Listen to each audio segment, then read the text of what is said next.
iHeart, get ready. Fantasy football is here. Welcome to the Scout Fantasy Show. ScoutFantasy.com is home to the Fantasy Football World Championships and the best players in the world. Real money winners giving their secrets to help you win. Now exclusively on iHeart. This is the Scout Fantasy Show with your host, the one, the only, Dr. Roto.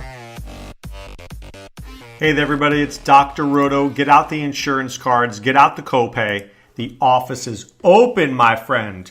All right, let's get to some news and notes, and I have some baseball news for you here, bunch of news.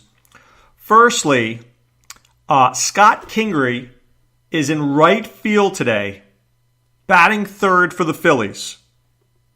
Did you know that Scott Kingery played the outfield? Because I didn't. He's a second baseman. Maybe he could play a little infield somewhere else. I've never heard that he play in the outfield. But Gabe Kapler seems to think he knows all the answers. I know Gabe Kapler's a smart dude. But sometimes you could be too smart. Like, dude, he's a second baseman. He's a rookie. Why are you shoving him right field? When he makes an error, which is inevitable because he doesn't know how to play the position, or if he makes a bad line on a play and lets up a couple of runs and you lose because of it, what did you do? You ruined a game and you ruined a kid. See, there are certain things in baseball that are traditional. Guys staying in the minors until they're ready to come up and play at their position. Guys play every day. Gabe Kapler has been shuttling his lineup in and out and in and out. Herrera's playing, Herrera's not. Hoskins playing, Hoskins not. Nick Williams playing, Nick Williams not. Kingery in, Kingery out. As a fantasy owner, you want to scream. As a Phillies fan, you have to scream. What is this guy doing? You can overthink things. I see people do it all the time in fantasy sports. They're trying to come up with these great genius ideas, and seldom do they work. Seldom do they work. I'm not saying they never work, but putting Scott Kingery in right field sounds like a bad life decision to me. It does. Sounds like a really bad life decision. Here's what people need, I believe. Predictability. I get to the stadium, I want to look and see my name on the lineup card. Then I feel good. I know my role. People do well when they know their role. If they don't know their role, they're confused. Well, whose job is it? I don't know. Your job, my job. I don't know. Third base, outfield, to second base. I don't know. What am I doing today? Check the lineup card. Who knows what's happening? I want to go in. I want to say batting sixth, playing second base. Boom. All right. Got it. Thank you. Do my job now. That's how baseball players thrive. Now look, I'm not saying that managers can't be outside the box and can't use analytics. I get analytics. Joe Madden, the king of analytics. But you use analytics when you can. Maybe I play this guy, I bat him against lefties, maybe I bat this guy against righties. But I don't do wholesale changes. And I don't do wholesale changes on a game-by-game basis. Because your players need to know if they're playing. They need to trust that they will be out there. Very important. It's very important. I think the Phillies could be a potential disaster this year. I think it could be a potential disaster this year. I really do. And when you're in a division, right? They're 1-4 already. You got Miami's ahead of you. You have the Mets ahead of you. Atlanta. Washington, one of the best teams in the league. Look, I know I'm not panicking at 1-4, but you're in 1-4 in a division where the Nationals are going to win 100 games. You're already 3 games out. You're in big trouble. You're in big trouble. So I don't know what ownership is thinking. I don't know what ownership believes is the right thing. But Gabe Kapler is wrecking this team right now. I don't know if a coach has ever been fired this early in the season, but he may just be a candidate. Now, I know the answer is give him time. This is going to work. I don't need time. I need Scott Kingery to play second base. That's what I need. I need him to be in the lineup predictably as a fantasy owner. If I'm a fantasy owner, I'm panicking if I own Phillies. I am. Because I don't know if they're going to be in the lineup any day. Maybe today, maybe not. 4 games, 5 games, I don't know. I want a guy playing 6 or 7 games a week. This is a fantasy nightmare. This happens a lot even in football too. 3 guys in the backfield. Who's getting the ball? Bilal Powell? Matt Forte? I don't know. Right? If you owned Bilal Powell last year, what a nightmare it was for you. You had no idea how many times he was going to get the ball. Some weeks he did, some weeks he didn't. I mean, come on, guys. Did it really work for the Jets? Not going to work for the Phillies either. It just doesn't work. Okay. Eduardo Rodriguez and Michael Conforto. I want to talk about both these guys. Firstly, Conforto's due back today, batting leadoff for the Mets. Eduardo Rodriguez looks like he's returning on Sunday against the Rays. Both these guys had injuries, and people were afraid to draft them. Oh, I don't know when Conforto's coming back. I don't know about Eduardo Rodriguez. Big mistake. Firstly, Michael Conforto was a 7th or 8th round pick, no doubt, if he was healthy. You were getting him in the 14th, 15th, 16th, 17th round in drafts. Big deal. You take him. Even if he misses the first 2 months of the season, I throw some other guy in there for 2 months, and then I have Conforto. Why don't people think that way? Seriously. Oh no, Conforto's injured. I don't want him. Why not? Seriously. In football, when Lev Bell doesn't play and you had D'Angelo Williams, you played him for 3 weeks, right? And then you played Bell. Boom, you were good. Same concept. Same concept. Eduardo Rodriguez was going to miss a start or 2. Now he's coming back against the Rays. Great team to come back against. He'll iron out his kinks. Boom, boom, ready to go. Maybe he'll take him a couple of starts, but he'll be fine. And he's a good pitcher. He's a good pitcher on a good team. Guy should win 12 games. ERA of about 4. 170 strikeouts. You couldn't use that? I think you could. So, retrospectively, I want you guys to be saying just because a player is out for a few weeks doesn't mean I can't draft him. Just because a guy is out for a few weeks doesn't mean you can't draft them.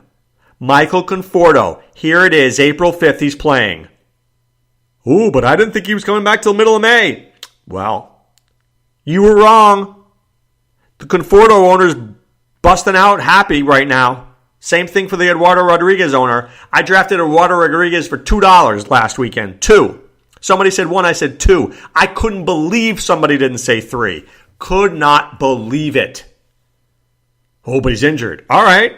Worst case scenario, I lost $2. Best case scenario is back in a week. Good for me. All right, let's talk about injuries for a second. Christian Yelich leaves last night's game with an oblique injury. I have always said to people that obliques are 3 weeks. Oblique, 3 weeks. Now, here's what normally happens. Firstly, the team gives the guy time, couple of days, to see how bad the injury is. Okay? They give him some time. And then they're like, well, I don't know. Let's see. Give him a couple of days. And then when he can't play in the weekend, because you don't want to go into a long weekend series without enough players, then they'll put him on the DL retroactive to the game to today. That's what's going to happen. I hate losing Christian Yelich. I loved Yelich this year. I had him on my tout roster. The guy's a star. Love him. I really do. But it looks like this is a 3-week injury. And this is a bad injury any way you slice it. It is. It's the beginning of the year. Now look, I guess if you're going to miss a guy, let it be at the beginning of the year, right? But, I mean, look, you're Milwaukee. You have designs on winning this division. You want Yelich there all season. You made trades for Yelich, and now you want to play him. I don't blame you, but I think you're looking at 3 weeks here. Hernan Perez will be the guy who replaces him and most of the at-bats. Perez is a very, very usable player.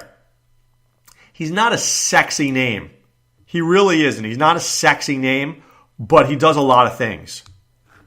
Plays second, plays third, plays short, plays outfield. But here's what he really does. He runs like the wind. In 2016, he had 34 stolen bases. In 2017, he had 13. So I think he's capable of another 20. Now, are you going to get 20 right now in the next 3 weeks? Of course not. But what if you got 4 or 5? Would you be pretty happy with that? I think you would be. I think you would be. All right, Charlie Blackmon got a huge deal with the Rockies yesterday. 6 years, $108 million. That is a very, very large chunk of change. But I asked myself this question. Charlie Blackmon, if I'm not mistaken, is like 32 years. He turns 32 in July. 32 in July, and you gave this dude 6 years? 6 years? You give me 38. That's old. I mean, maybe not in real life, but in baseball, that's old. And he's a good player. Don't get me wrong, but he's a much better player at home than he is on the road. You want to give Charlie Blackmon 4 years? I'm with you. 6 years? That's a lot. That's a lot. But I'll say this. Now you don't have to worry about Charlie Blackmon getting traded, right? Which I think people worried about because he was on a 1-year deal. So now he's there. So now you're happy that you took Charlie Blackmon in the first round. But I think you have Blackmon. I think you'll have Desmond in the outfield. And I think eventually you'll have David Dahl. And you'll have, I'm not a big Cargo kind of guy.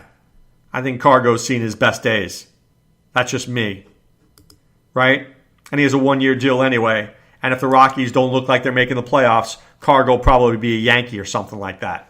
That's how it works in baseball. You get a guy for a year. If your team looks good, you keep him. If your team looks like crap, you trade him to a team that wants to win, and you put Cargo in the outfield. David Dahl comes up, and David Dahl's a star. That's how it's going to work. All right. I gave you yesterday Carlos Martinez. If you looked at my DFS plays, that was a great start for him. First game, awful. Yesterday, great.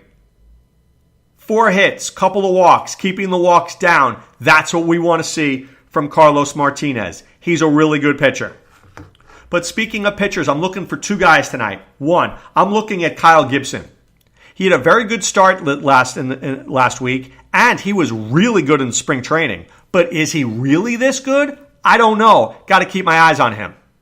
And I really want to watch Robbie Ray as well. Robbie Ray didn't have such a great start first time out. Ronas was saying a lot of bad things about him during preseason. He was not liking him at all. I want to keep my eyes peeled to Robbie Ray. So those are guys that I want to watch. In DFS terms, I'm not playing today. I'm taking a day off. It's okay to take a day off. We've discussed that before. I don't like day slates, and the night slate only has 3 games. I don't play short slates like that. Out. Because you have to be perfect. And trust me when I tell you, and my wife and kids will tell you, I am far from perfect. Tomorrow, however, I will be playing. Tomorrow, for sure, I'll be playing the late slate. And we will definitely be back with DFS Visionary Plays on Friday. Also on Friday, my plan is to give you a first look at Fab. The guys that I'm looking at that I think you should be looking at. Now and I'll talk about this more tomorrow. I'm going to give you the names, but we watch them over the weekend too, especially the hitters. We watch them closely.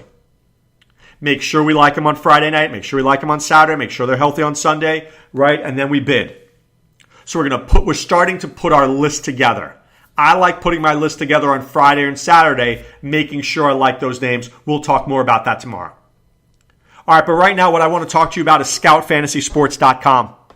I want you to be a member of the Scout Army, not ScoutFantasy.com. I don't know that site. I know ScoutFantasySports.com. That's where Adam Ronas is. That's where Sean Childs is. That's where Dr. Roto is. We're the guys helping you win, whether it's baseball, football, Masters, DFS, you name it, we're there for you. All right? But right now it's time to put away the insurance cards, put away the copay. The office is closed, my friends. Back with so much more tomorrow. Enjoy the Masters if you're watching today. This is Dr. Roto saying be well, take care. Thanks for listening to the Scout Fantasy Show. There's never been a better time to join the Scout Army. Visit scoutfantasy.com. Use the promo ROTO for 2 months free. And don't forget, fantasy players, please thumbs up the podcast on the iHeart app. See you next time. Go Scouts!